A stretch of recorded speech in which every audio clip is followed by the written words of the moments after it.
I said this before, and I'm a big fan of A/B testing, meaning try it where you do it for 45 minutes, and those are the sessions you provide in 1 month. Try it where you do it for 10 to 12 minutes in another month, A/B testing. Measure up, see what we're at, what kind of results we get, and that'll tell you what kind of programming works for your population. That's great. That's great. That's some incredible information. And Jared, I made the mistake again. I just started recording right now, and I'm like, did I really just make that mistake? I'm so sorry, everyone. Hey, Dr. But I have been right. Can I echo what Ernesto said? Go, Jared. Yeah. I just want to say that none of us planned for this. This is called ERI, Emergency Remote Instruction, right? Yeah. So stop calling it online learning. Stop calling it virtual learning. It is emergency remote instruction. Shout out to Allison at Case Western Reserve. I'm going to answer your question. Let's stop having all these Zoom meetings. Let's be honest with you. With our students, if they have to take classes like we've seen over the last couple of weeks like this, I would drop out too. You know what I'm saying? Because it's we're not ready for this. You know what I'm saying? Some more guys. So I talk about innovation, as we were talking about Dr. Fredenburg and Ernesto. Now's the time to really have a conversation of how do we build hybrid programs? How do we build things that are different from that? I would take what Ernesto said in some of his lessons and really dive deep into that. And so we've got adult learners too. Now we're talking about traditional students and adult learners. And if you got family members, we've all been struggling if you at home with little kids right now. And so the workday is really from like 7 in the morning to 10 o'clock at night, because if you got to handle family issues, take care of loved ones or take care of little kids, you're trying to balance all of that. So what we have to do is be cognizant of that. That's why I say true leaders are going to understand, like, you know what? Yeah, we're not going to have any Zoom meetings today. You guys take some time to be with your family. We realize the work has not stopped. It's still getting done from a virtual space. Students have provided work. It might not have been the best work because they're struggling and their mental health. We've done the work ourselves in this space. So the work is going to get done. What I need all of you guys to do is make sure your mental health is straight, first and foremost, that your physical health is straight as well, because we sit in this house and I'm eating a lot of snacks. And at the same time, we have to understand that those students who are trying to balance it out, like my sister said from Case Western Reserve, we have to understand that the faculty have not trained for this. So they're not instructional designers. So they're taking a course that was literally on, in face-to-face and trying to cram it into an online version, which is not really what people are ready. So when we talk about innovation and what Ernesto was talking about on the faculty and academic side of the house, we need to be training our faculty up. But we all know we got those faculty that have been teaching about 35, 40 years, you know what I'm saying? And somebody had to teach them how to even get on Zoom from that perspective. And so that's where institutions need to really now look at is how are we training our staff, making our staff feel comfortable as well, and getting them prepared to provide the services even for our students as we move forward. Because we all know online instruction, as we're calling it, but actually it's ERI, I'm gonna say that again. We're not prepared for it. Unless you're an institution like Grand Canyon University, Southern New Hampshire, these schools have been doing it for years. They're like, oh, this is nothing for us, come to us. Look, we're gonna make a killing in this time frame because we're set up to already get you going and get you going in the time frame. Another thing about innovation about this topic, do we really need 16 weeks for a semester? I'm gonna leave that right there. Hey, Dr. I want to thank you so much. And for those that I forgot to record, man, I'm so mad. It's okay. I'm going to recap everything before we get through this. And this is till 5:30, so I'm going to keep it going to 5:30 for those that may have not known. But I want to shift to this next question. Dr. Banks, you said something so powerful, and I put it into this next question, or what major changes need to be made on college campuses as we move forward. And I think the faculty is so vitally important, because the question is, are faculty not only prepared for virtual learning, but are they prepared how to engage? Are they aware of the needs of our culturally diverse and first generation students in general? That's a whole nother discussion for another day. But I want to go to you, Dr. Bustamante, because I think this is big. I think this is so big. And this is this thing is so big. So I got my doctoral degree. Last June. It took me 7 years. It was a long process, but I was a virtual student. So it wasn't in person. I was a virtual student. And then I began to think about orientation. And then it just made sense to me that, you know what, one of the things that our students are going to need is, how do you become a virtual student? Like how do you go from traditional to becoming a virtual student? I think that's very relevant as students prepare, because I know in my doctoral program, it was totally different being virtual from being in classroom. My bachelor's and my master's was in class. But when it was virtual, I had to figure things on my own. There were questions and perplexing situations. I was like, what do I do? I had to have a community. I mean, there was a lot of people I called. How did you do this? How did you do this? How did you do this? And are we teaching our students how to create the community, not just the social community, but the academic community to help them? But it leads me to you, Dr. Bustamante, because you're doing orientation. You and Ernesto said a powerful truth as far as doing parent orientations in Spanish. Man, I could talk about that. I'm in Miami, Florida right now. Jared, you would agree that something happens when you start speaking people's language. But I'm going to go to you, Dr. Bustamante. Orientation is coming upon us. I'm sure orientation, trying to figure things out. What are you learning? What are you doing? What are you shifting to be more effective at reaching your students, specifically culturally diverse and first generation? Yeah, so that's a great question. We just finished our first round of orientations that we would normally do. Again, I work at a community college, so the way we do orientation is very different than the 4-year. One thing that we would usually be doing around March and April is visiting high schools in our nearby community and doing orientations for the high school students at their schools. So we go to high schools and continuation schools. We go to any place really where we're going to have students coming in, and we do orientations for them in that setting. So we've moved those to Zoom sessions, right? Our sessions are about 35 minutes each with a 15-minute window for questions and answers that we can do live. But some opportunities I feel that have been created due to the virtual learning or virtual environment is that there's the opportunities for closed captioning. And so our team has, transcribed all of the, whatever we're saying in the orientations. And luckily, we have Spanish speakers on our team. So we've been able to record in Spanish and put in closed captioning, right? And so we're trying to do that in various languages so that when we're able to put these videos on our website, because we want to make them accessible. So we're gonna put them on our website so students can actually get an orientation anytime. So like a just-in-time model. So students can be midnight navigating our website and kind of just go in and click, and it'll give them options for like 3 to 4 languages to get their orientation. And so that's really what we're moving towards right now. Today, actually, we have 2 family welcome events. I also oversee at the current moment the First Year Forward program, which is for first year students. It's like the first year experience program.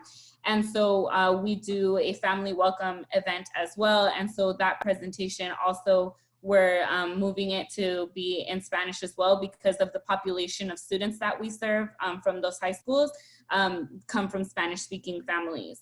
So we're really just trying to get the information in these different modalities. So I feel like there was an opportunity there in terms of getting, different languages on those orientations, which sometimes in a physical setting is really difficult, because what we would have at the community college is parents coming with their student to the first day of orientation. And so literally our team for orientation is literally 2 people and a part-time employee as well. So it's really hard.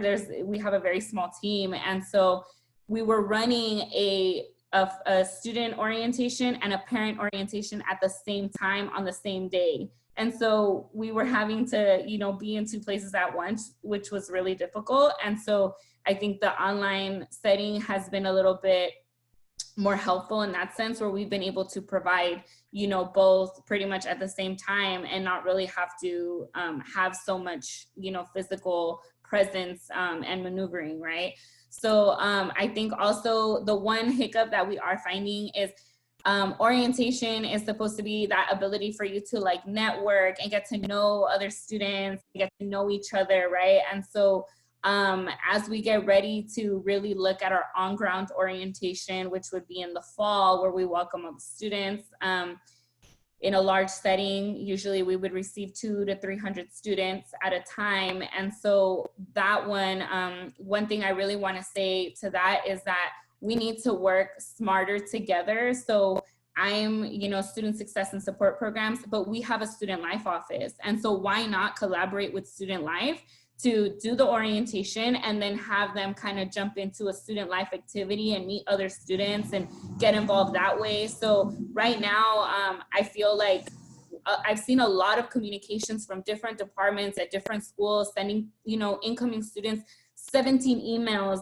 all in like the same week, and I'm like, you could have literally streamlined that email and just called it a getting started email and put all the information that they needed in that email, right? Instead of sending like 17 different emails from 17 different departments. And so that's really what our team is trying to do right now, is really try to get everybody together to come to the table to talk about, okay, this is, how can we restructure this so that students are still able to come together and engage with one another. So that is our plan going towards the fall, is really collaborating with other departments that do create that engagement, right? And like promoting things like our Engage. So I know at my previous institution, we had what was it, Org Sync. And so different schools have different, things on there. So that is really going to become big, I think, moving forward, like those Org Syncs and the Engage components and all of that, right? So really looking at things that we already had and how to strengthen those things to create more engagement, because really that's where I think our minds are going to have to be, like that engagement piece. That's great. That's great. That's great. I'm going to provide a quick update. We're going to get back into it. Jared, I'm going to come to you in a minute. But again, we're at 4 o'clock. We're going to go till 4:30 so I can have more on recording. But I just want to make you all aware of something while I take this quick break. Number one, if you have questions, put them in the chat box. I do want to take 10 minutes before we close out at 5:30. Well, I'm on the East Coast. Some of you may be on the West Coast. But we're going to ask some questions as well, have them respond to different questions that all of you may have. Secondly, if you do virtual programming, if you're looking for speakers, Jared is a speaker, Ernesto is a speaker, I'm a speaker, Dr. Bates, again, he was last minute, that's why I didn't add him here as well, but we're all speakers, we all do programming that, we could bring to your campus community in these adverse times. In addition to that, I want to highlight Circular Change.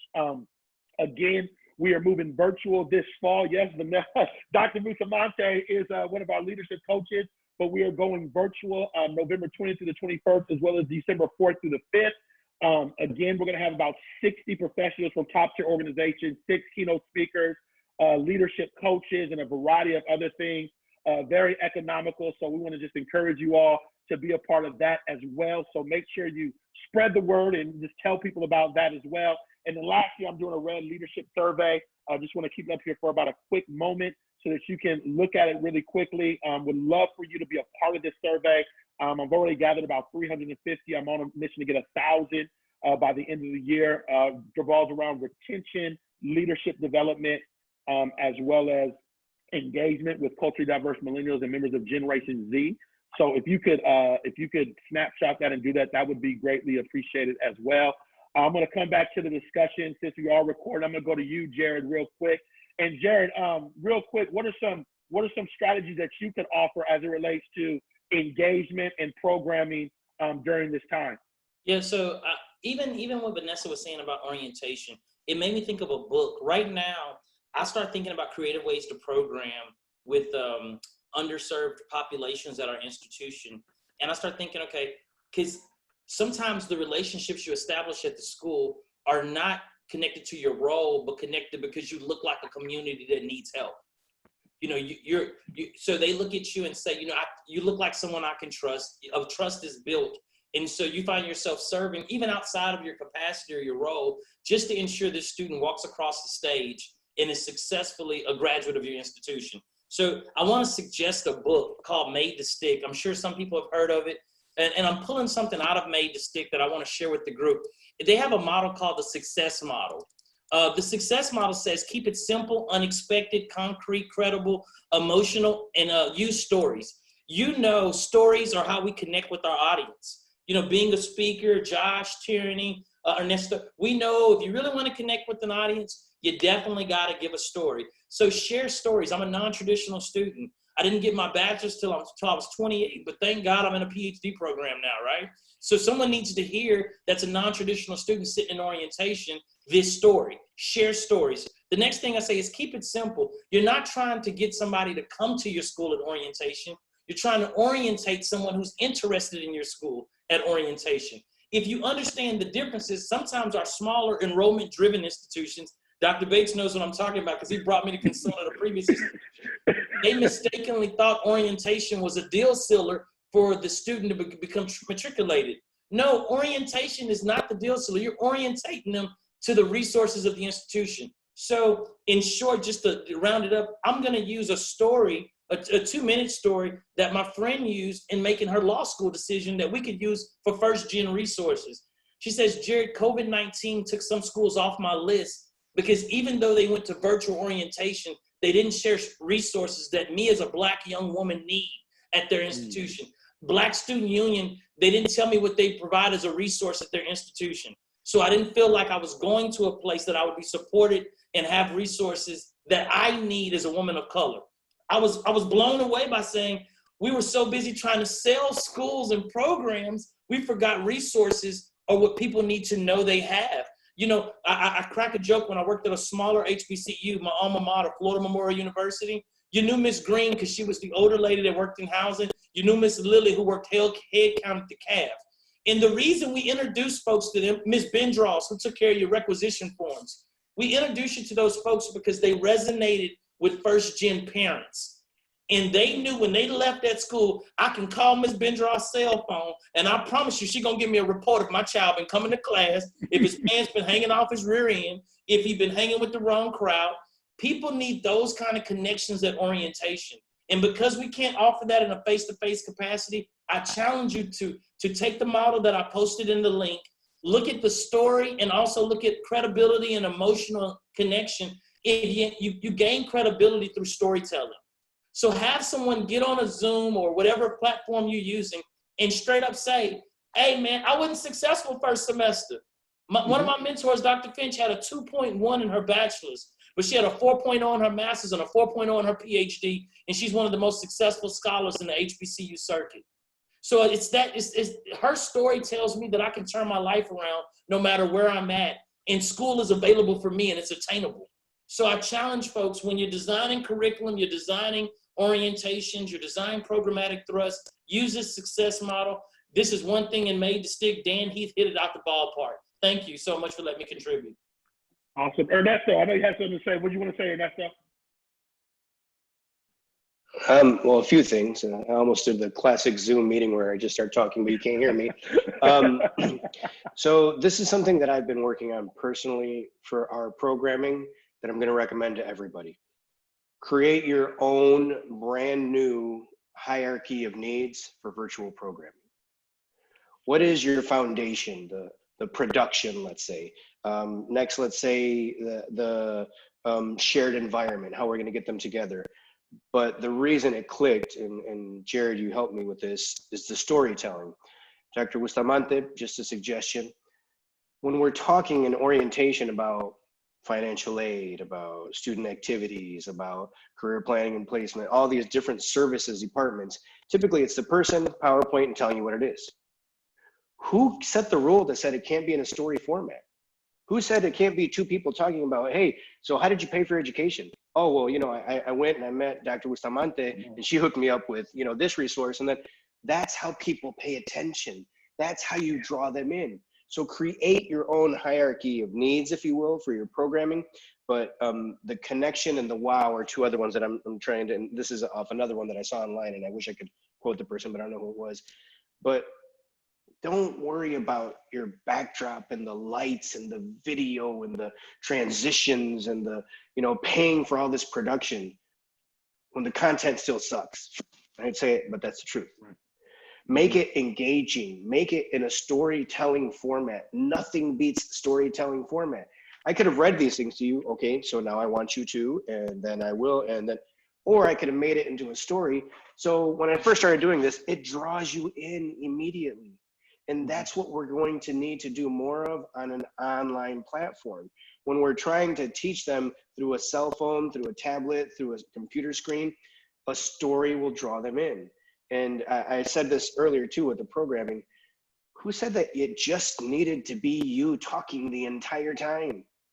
Jared, I know, said he incorporated some music. I like to throw in some brain teasers. I know my business partner, Carlos, likes to bring in guests. You know, you can do a Zoom bombing or whatever you want to call it, where somebody comes and crashes the party, but they're really another resource. Break it up. It's just like trying to have a break in your long day sessions. break it up. Nobody wants to hear just you speaking the entire time. So I'll leave it at that. You know what I want to say, and Jared, when I was on your webinar earlier, man, you know, we had that other, I called a multi-million-dollar idea, but I think I got another one right here, Jared. And you know, I got the president, Dr. Terry, on here, so he may run with this. But you know, I think would be really powerful. I really believe this. I think it's us. Like, I think we have some incredible panelists here. It's us, and I'm sure there's other great minds out there that really cater to first-generation culturally diverse students, came together and created a virtual orientation specifically for students of color. And if we implemented all the things that we're talking about right now, Absolutely. you know how powerful that would be? I don't know if I'm really serious about this. It's just coming out right now. That's hot. I believe it. I believe it. I know Mayor Costa gonna buy that, right? Joshua, I do want to highlight one more thing. Sorry to interrupt you. And Dr. Bustamante, hermana, you reminded me of this. We always like to talk about the deficit model and what's not working and what's bad and how this is horrible and how they don't have this or they're not prepared for that. So, like, for example, when we talk about how to better learn online for our students, Dr. Brooms, a friend of mine, brought this up. He's like, how come I never hear anybody talking about who's preparing the professors to teach these students? Because if they're not prepared and they can't, it doesn't matter. And we need to keep that in mind. So here's another beautiful thing that I think is a positive of this. One of the biggest challenges is we could never find the right day or the right time to hold our events to get the largest population. Well, guess what? Orientation can be up for 2 weeks any time of the day you want. You can't say you didn't have a good time or a good day because all of them were available. And another model that I'd like to suggest for you all, because I love to give you ideas to work with. I participated in a conference, I want to say it was a Success Summit or something like that. All they did, it was a 3-day summit is what they called it. But again, when you're talking about online, it can throw people off because you call it a camp, a summit, a retreat, like, well, where am I going? Well, the same place you've been going for the past couple of months, your living room probably, or your couch. But this is how they did it. And Dr. Bustamante, another idea for orientation. They just emailed 3 or 4 presentations a day for 3 days. Each presentation was like 8 to 10 minutes. Click on it and watch it whenever you want. And for orientation, here's the beauty. You can do an evaluation to ensure the information was absorbed, understood, and worst case scenario, at least you pretended to attend, okay?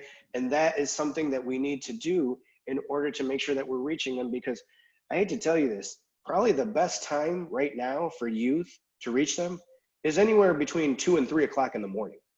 That's when they're wide awake, texting, watching videos. Who's gonna schedule that event? I'd like to hear. Nobody. But if you leave it out there so that it's emailed in the morning, you click on it whenever you want, there you go. You have access to it. And that's how we can do our orientation, Joshua. There we go. There we go. Exactly. Dr. Bates, faculty. I'm glad you brought that back up, Ernesto. Man, Dr. Bates, you started there. Man, this is being recorded. So let's just talk to the faculty. You know, maybe someone will share this to academic affairs or a faculty member. I just want to ask about this. How do we prepare faculty? And I can go into that, but I'm gonna let you go. Go, Dr. Bates. I'm gonna let you. I'm gonna tell you good luck on that one. Hopefully my UNC Chapel Hill people are on the phone and listening as well. I would say every year you have your faculty training. You have your department heads and chairs get together with everything like that. The deans need to be intentional. They need to be intentional on making sure whether it's junior faculty or your senior faculty are being engaged in this process of the virtual space. They have no choice right now, right? So as I asked before we got on the call, how many schools are going back in person in the fall? I know we are, but a lot of schools are still having the debate of we're gonna be all virtually online for the fall. So what does that mean? That means right now, if I'm a dean, if I'm a provost, I am putting my faculty through a June training, a July training, still keeping diversity, equity, and inclusion in mind because it needs to be at the top of that training. I am making sure that I'm hiring, if I want a job right now, instructional designers as well. Again, because this is emergency remote instruction. Now we're talking about a whole new way to deliver the classroom space to our students. But you're gonna have pushback because you got, on the West Coast, you got those schools that have unions, right? And then certain parts of the country, it's gonna be different based upon all the schools and where you sit. I'm from Ohio. You got some faculty down there that might be like, nope, I've been teaching for 40 years. This is always how I'm gonna teach. Well, guess what? This is where I argue the tenure process is outdated. You know what I'm saying? In some regards. And I know people push back on me with that from that perspective, but that is the problem, because again, I can teach something for 35 years and not relate to students. And so that's the biggest thing I try to tell people, is that authenticity with students is going to be key. As Jared and Ernesto both mentioned, it's about the story and telling that story, but they also want to know you're authentic, right? We also need to say, as Ernesto was mentioning about being intentional, we need to say, what programs do we need to stop? I think nobody's really having that conversation as well. You know what I'm saying? Yeah. Because we keep doing things over and over and over, and now we're worried because we're in this virtual space. Some of y'all know on this call that you wanted to stop some programs a long time ago. This your chance, do it. And last but not least, I'm just gonna say, Steve Jobs. I need some Steve Jobs in higher education. If you ever watched Jobs, the movie, he was an innovator. He was ahead of his time. He's the reason we got these great tools to play with nowadays, right?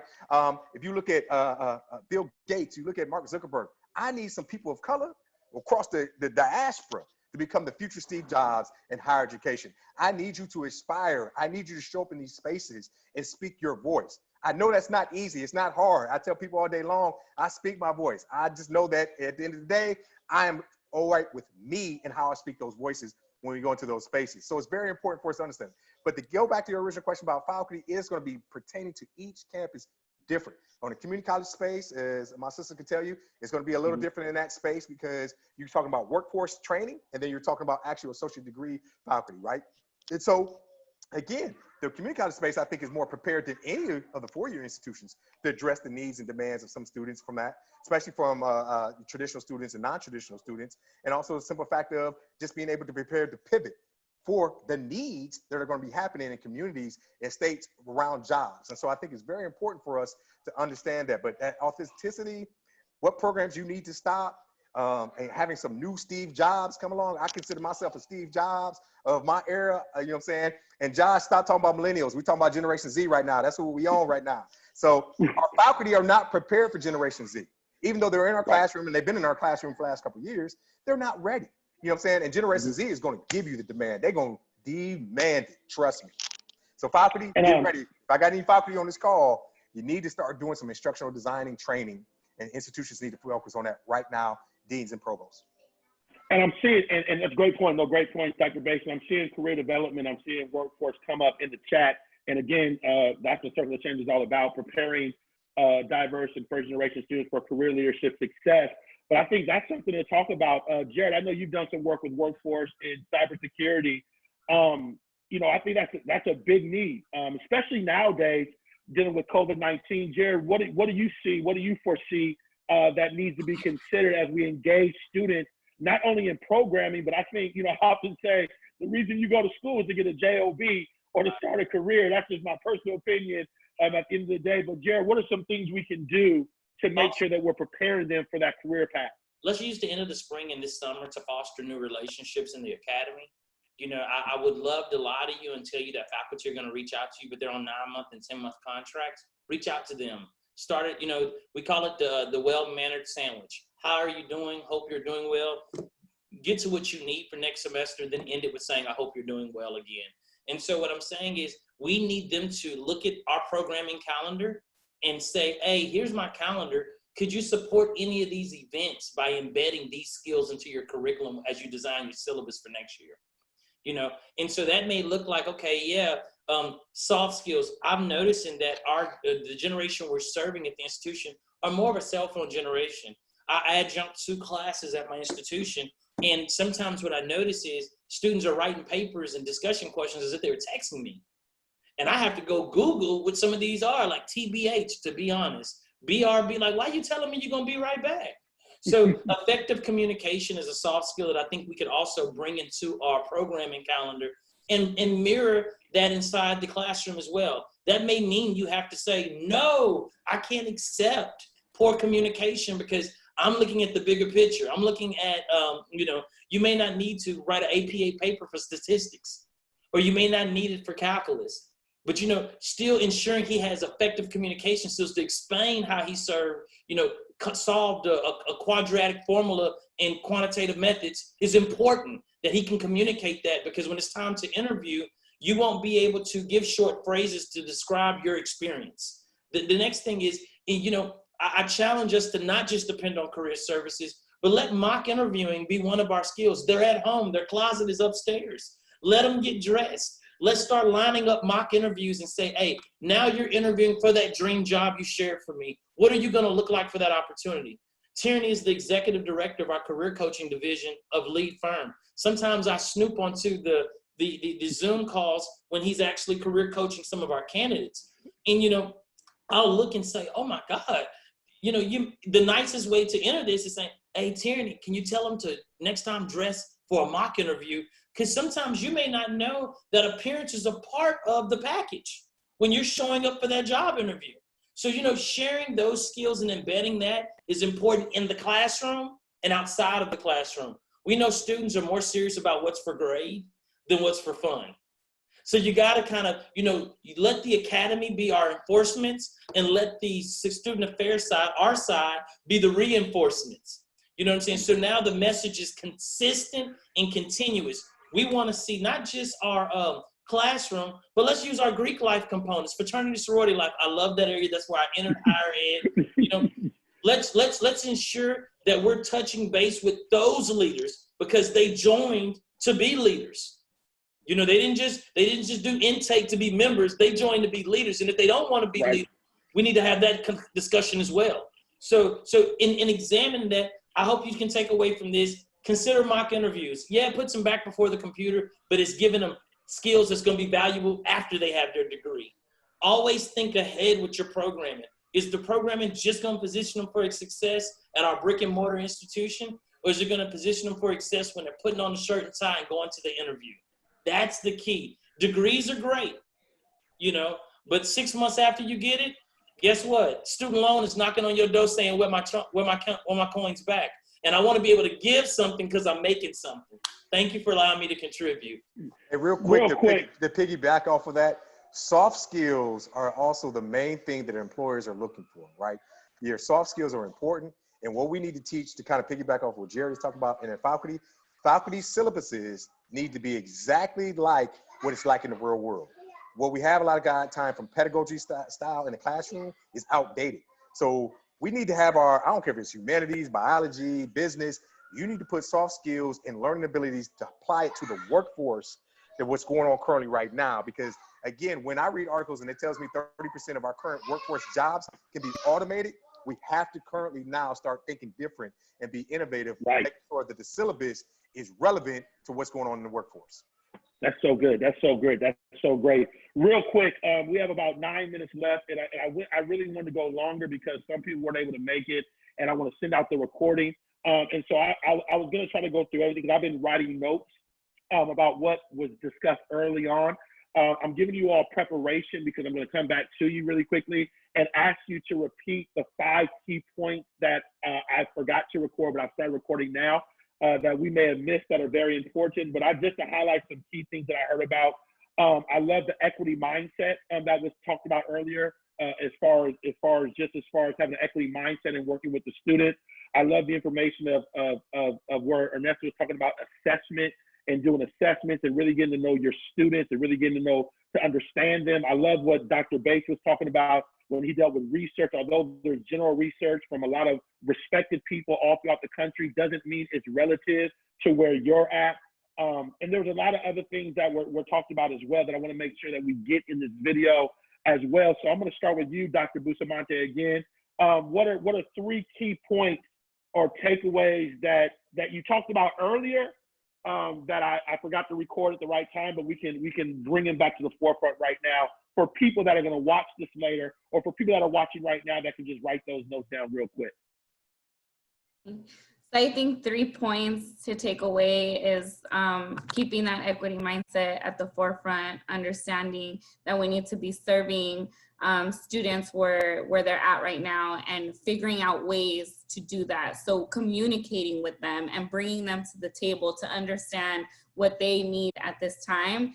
I think something else to take away would be the fact that this is an opportunity now to do things differently. So like I said, bringing things in different modalities, like in terms of language and in terms of offering things that maybe we weren't offering before. This is an opportunity to be forward thinking and to implement new ideas and new ways to reach our community.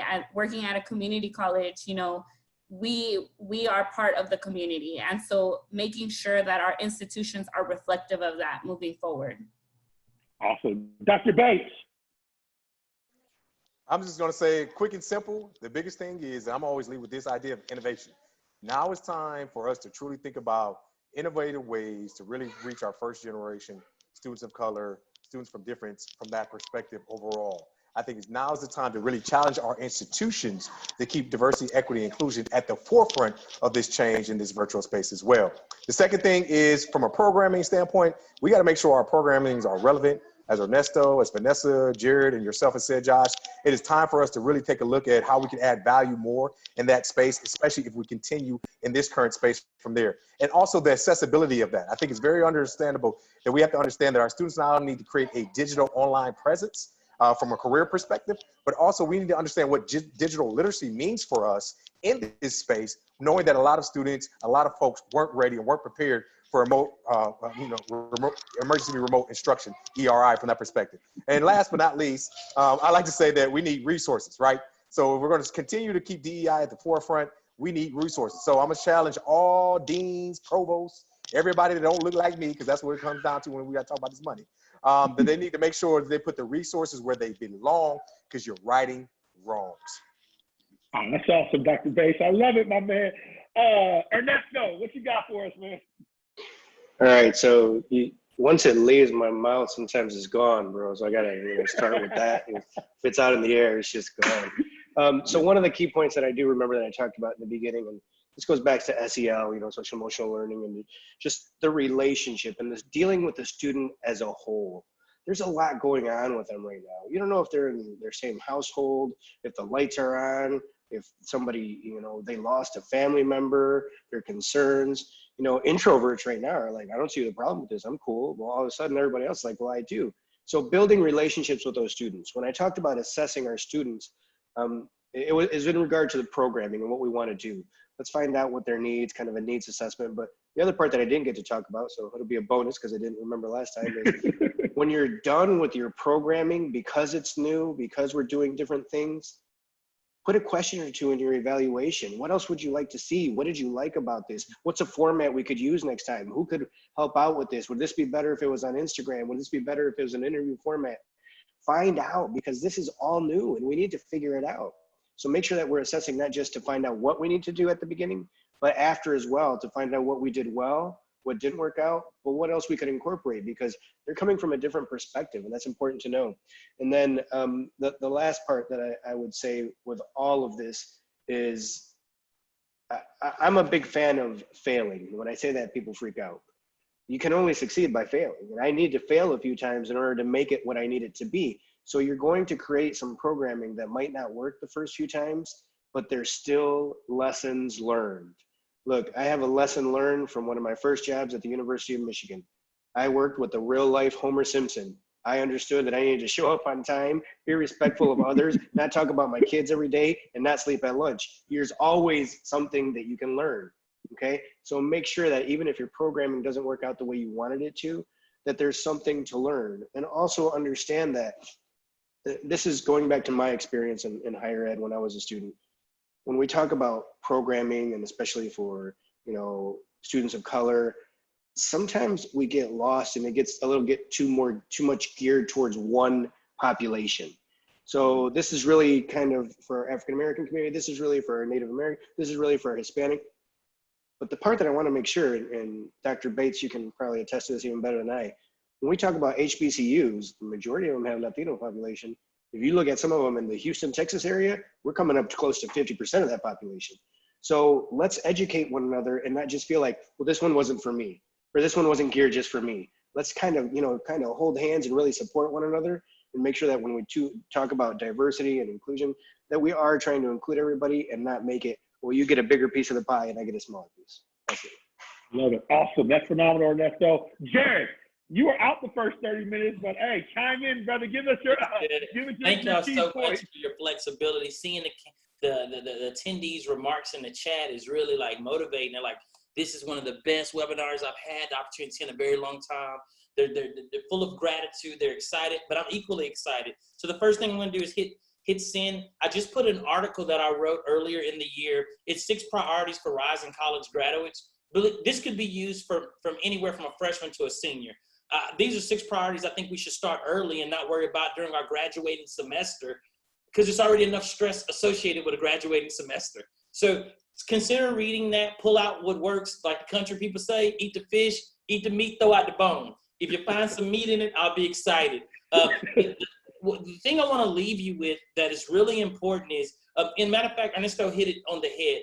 Failure's gonna happen, but I really need you to understand experience is so important. For me, initially entering higher ed with my own subcultures, not just my culture, my race, the subcultures in my race. Then I joined the Greek Life Organization, another subculture. Then in my Greek Life organizations, we have our own chapter traditions. Oh, let me throw it up. I see you, Vanessa. With my own chapter traditions, we had our own subculture within our organization. So what I've learned is examine the subcultures. Coming from a very, very strict spiritual upbringing. My mom, I'm a PK, my mom's a preacher. I just did not have enough experience and empathy to understand other religious faiths and their need for programming, their need for support. So right now we're currently in a Ramadan season. I would say, or a Ramadan time. Have we reached out to our Muslim students and given them some motivation? Not only are they fasting for long periods of time during the day, but they're doing it while still doing emergency instruction. And while they're doing that emergency instruction, they're stressed because we're stressed delivering the instruction. So maybe this is a time where those who may not have known about that culture, that spirituality or that faith choice, we need to educate the masses. So it's nothing insulting about saying, you don't know, let me show you, so that this student is supported. Lastly, Josh, remember this, it's not about us. It's about our client. And our client is our student. We got to figure that. And guess what? Our client is connected to a parent who may just not know. Yesterday, I worked with my neighbor and showed him the importance of doing Fast for Now versus waiting to get to the campus to do it. And she struggled understanding why I needed her social security number. You know what I'm saying? We need to have those kind of conversations. And to be honest with you, you can do all the research you can. You can go to ProCrest and see how many times people are cited. These are going to be fundamental, rudimentary things that we're going to have to do to be successful during COVID-19, post-COVID-19, and entering into our following academic years. Treat your client with respect. Treat your client like you want them to return. And that means you have to support them, even if it's outside of your role. Jared, I'm in academic affairs at FIU, and I don't mind walking around in the student union or the Graham Center, finding a student with his head down and saying, what's going on today? It's going to start that simple. And we have to be prepared to execute at that level of simplicity, because that level of simplicity is going to be next level leadership. Awesome. I want to thank you so much, Jared. My AirPod just went out, so that's why I switched up on my microphone. But I want to, that's crazy. Yeah, welcome to technology. Stuff happens, right? I want to first of all thank you all so much. I think you all were brilliant, amazing. I'm sitting here and I've been thinking about it, Jared. I've been thinking of Dr. Bates. Ernesto, I'm not sure if you played, but Dr. Producer Mine, we got to come back in about a month and we got to talk about this Greek community and talk about this engagement. I think we got to come back and just have us all come back because you all were just all impressive. I just want to say for whoever watches this, if you're looking for speakers, I would book anyone on the panel right now. I'm telling you, I'm a speaker myself, but I think they're all incredible. And I'm seriously, when I say that, I don't take that lightly as a speaker. And I'm sure they can all recommend. I can tell in about 5 minutes if you're not good or not. It doesn't take me long to figure it out. And I'm saying this from the authentic piece of my being, that these men and women on this call are amazing. If you're looking for speakers, I would definitely reach out to them. I think they have a heart for students. I think they have a message for students. But more importantly, I think they could build a relationship to help you as well. So I just want to commend them and thank them so very much. What I want to leave you with is really quick. Number one is we got to control the narrative. I think it's really important as it relates to first generation and student of color that we're controlling the narrative and that we have a seat at the table. And what I think is really critical, it's not, I tell people all the time, this is not Dr. King, one leader. This is a collective group. This is collaboration. We need multiple voices. We need multiple people. I think in certain circles, we need to get rid of our egos and we need to work together because it's not about us, it's about the students we serve. And the more egos we have, the less impact we can make. But the more we can collaborate and work together and build each other up and support each other and help each other, the more impact we can make. And so I think that's really important. And I got to come back to this point, because I think this is the main thing, is it comes back to vision. What are you about to reimagine? What are you about to create? Don't be reactive. Don't flatten the curve. Be proactive. What can you create that's never been created before? What can you do that's never been done before? How can you modify things that have never been modified before? This is your time to do it, because people have no answers. To be honest with you, some higher up to probably figuring out, I'm about to get out of this before it gets even more messy. But whatever the case may be, what can you do? What can you create that can change not only a generation now, but a generation to come in the future? So that's what I wanted to leave you with today. I want to let all of you know that we'll be back in 2 weeks. We have another webinar coming up dealing with networking and career and LinkedIn and professional associations and all that wonderful stuff. So that'll be coming up in the next 2 weeks. You'll get information about that. But if these wonderful panelists want to come back, I don't see no reason why not to. I think it's went so well that I really want to have this conversation about Greeks and about engagement. I think it's a necessary conversation. I think it's something that needs to be had, and I think it'll make a great impact for a lot of people. So I want to thank you all again so much. Thank you for being a part of this. We're going to send it out. I'm getting ready to tune out everyone, but we'll see you all in 2 weeks, and hopefully these panelists will come back and we can do that Greek conversation in about a month to a month and a half. I know that's going to be fire. Thank y'all so much. It was a pleasure. And until next time, bye-bye.